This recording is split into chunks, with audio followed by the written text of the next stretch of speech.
महाराष्ट्राच्या राजकारणातला पवारांच्या गटातला, शरद पवार गटातला एक दळभद्री नेता जितेंद्र आव्हाड म्हणजे जितुद्दीन याची सुनता झाली आहे। ज्याचा मतदारसंघ मुस्लिम बहुल असल्यामुळं कायम हिंदू धर्मीयांच्या भावना दुखवायच्या, मुस्लिमांचं लांगुल चालन करायचं आणि अशा पद्धतीने डोकं फिरण्यासारखी स्टेटमेंट द्यायची। हा जितेंद्र आव्हाड म्हणतोय काय तर हिंदूंचं आराध्य दैवत असणारे प्रभू श्रीराम आपण पाहतोय की देशभरामध्ये एक आनंदाची लहर आहे, जगामध्ये एक आनंदाची लहर आहे।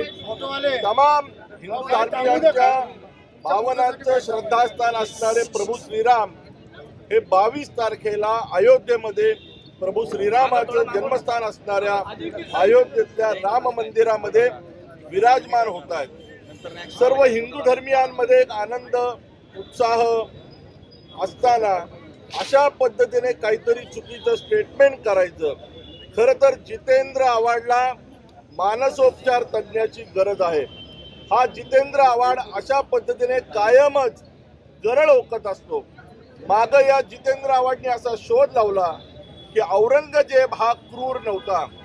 ज्या औरंग्याने धर्मवीर संभाजी महाराजांचे डोळे काढले, त्यांचे हालहाल केले, ज्या औरंगजेबाने भगवान विष्णूचं मंदिर पाडलं, हा औरंगजेब क्रूर नव्हता। टिपू सुलतान असेल, औरंगजेब असेल, ज्यांनी या देशावरती या धार्मिक स्थळांवरती स्वारी केली, त्यांचं उदात्तीकरण करायचं आणि हिंदूंचं श्रद्धास्थान असणाऱ्या प्रभू श्रीरामांबद्दल अशा पद्धतीने चुकीचं विधान करायचं। भारतीय जनता पार्टी हे कदापि खपून घेणार नाही।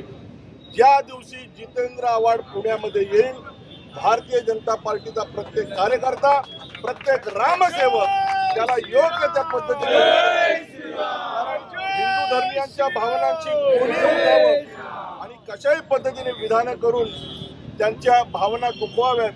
आज आम्ही या ठिकाणी पोलिसांमध्ये सुद्धा तक्रार दाखल करणार आहोत आणि एवढं करून थांबणार नाही।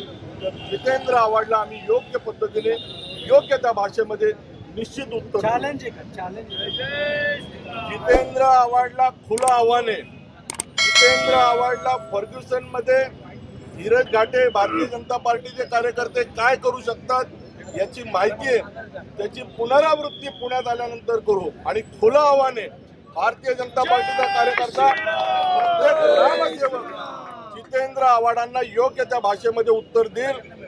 ही औरंग्याची औलाद पुण्यामध्ये आम्ही येऊ देणार नाही आणि पुण्यात आला तर त्याला घाम फोडल्याशिवाय आम्ही राहणार नाही।